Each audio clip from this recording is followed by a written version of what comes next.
Hello my lovely students, I hope you all are doing good. Today I am going to teach you all chapter number 3, that is determiners, from your English grammar book. So without getting any further delay, let's get started. At first we need to know what is determiners. So the definition of the determiners is the word that signal the coming of a noun in a sentence are called determiners. वो word जो कि signal देता है coming of a noun, noun के आने का एक sentence में, उसको हम लोग डिटरमाइनर्स कहते हैं. Kinds of determiners: article, first is article determiners, second is demonstrative, third is possessive, fourth is distributive, fifth is quantitative, sixth is numeral, seventh one is interrogative. तो पहले एग्जाम्पल के थ्रू फर्स्ट समझते हैं article determiners. Article determiners, जैसे कि हम लोग article पढ़ते हैं ए एंड द, तो ये जिसमें आएगा वो आर्टिकल डिटरमाइनर्स. डिमॉन्स्ट्रेटिव, जिसमें दिस, डैट, दिस, दो, सच आएगा, वो सब डिमॉन्स्ट्रेटिव. पजेसिव, अपने बारे में my, our, your, his, her, its, ये सब पजेसिव. डिस्ट्रीब्यूटिव, इसमें आएगा each, every, either, neither, there. Quantitative, much, some, मतलब इसमें क्वांटिटी में तो क्वांटिटी के बारे में बात हो रही है, थोड़ा, बड़ा, ज़्यादा, एनफ, अलॉट ऑफ, ये सब तरह के वर्ड आएंगे तो क्वांटिटेटिव. न्यूमरल 1 2 3 4, जितने भी ये सब आते हैं वर्ड्स वो आ जाएंगे. इंटरोगेटिव में जैसे क्वेश्चन करते हैं हम लोग, what, which, whose, how, when, ये सब इंटरोगेटिव में आएंगे. Article determiners, we know that a and the are articles. पता है हमें ए एंड द आर्टिकल्स होते हैं. ए और एन होते हैं इंडिफिनिट आर्टिकल्स और द होता है डिफिनिट. जब हम लोग पार्टिकुलरली किसी चीज़ के बारे में बात करते हैं तो द यूज़ होता है, इसलिए डिफिनिट लिखा गया है. ए एन ये इंडिफिनिट होता है.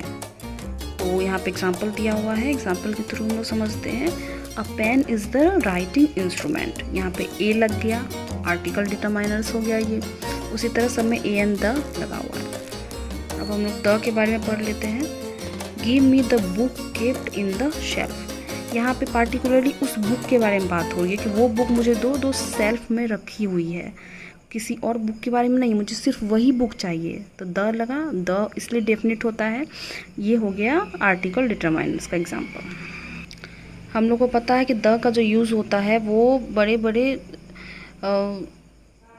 चीज़ों के लिए होता है. जैसे फॉर एग्जांपल रिवर्स में द गंगास, द यमुना, ये सब तो पूरी दुनिया में एक ही है, पूरी दुनिया में एक ही है, तो द ही लगेगा.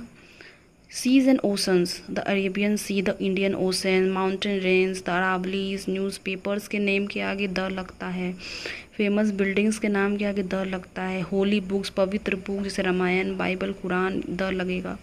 कंट्रीज़ के आगे द लगेगा. Religions, Hindu, Sikh, Muslims, the लगेगा.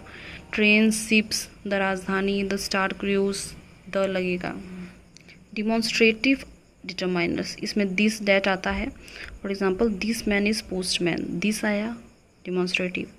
This apples are very sweet, this आया डिमॉन्स्ट्रेटिव. पॉजेसिव डिटरमाइनर्स, पॉजेसिव मतलब मेरे, तुम्हारे, इसके, उसके बारे में, तो पॉजेसिव होता है. जैसे my father was a famous physician. My father मेरे पापा, माई पॉजेसिव हो गया. One must do once duty, सबको अपना खुद का ड्यूटी करना चाहिए, वन आ गया, तो यहाँ पे पॉजेसिव हो गया. डिस्ट्रीब्यूटिव डिटरमाइनर्स जैसे either, neither, etch, every, etc. Either means one of the two persons और थिंग्स. आइदर मतलब होता है एक दो पर्सन में से या फिर दो चीज़ों में से. और नाइदर मतलब आइदर का जस्ट अपोजिट, मतलब कुछ भी नहीं, दोनों में से कुछ भी नहीं. For example I can speak on either side, मैं दोनों साइड से बात कर सकता हूँ. Neither of them can speak on the stage, दोनों में से कोई भी स्टेज पे बात नहीं कर सकता. तो ये सब डिस्ट्रीब्यूटिव डिटरमाइनर्स में आ गया. क्वांटिटेटिव डिटरमाइनर्स, इसमें क्वांटिटी से रिलेटेड है ये, ज़्यादा, थोड़ा, मच, मैनी, लॉट ऑफ. तो यहाँ पे क्या आ गया, क्वांटिटी बता रहा है. Many people came to see cutie pie, बहुत सारे लोग जो हैं वो क्यूटी पाई को देखने आए. तो बहुत सारे लोग, मैनी, तो क्वांटिटेटिव हो गया ये. Some, any, no, no and any are used in negative. No और एनी वर्ड जो है वो निगेटिव में यूज़ होता है. And interrogative sentences while generally used in affirmative sentence. I hope this video will be helpful for you. We will solve the question and answer of this particular chapter in our next video. Till then, stay safe, stay home. Good luck.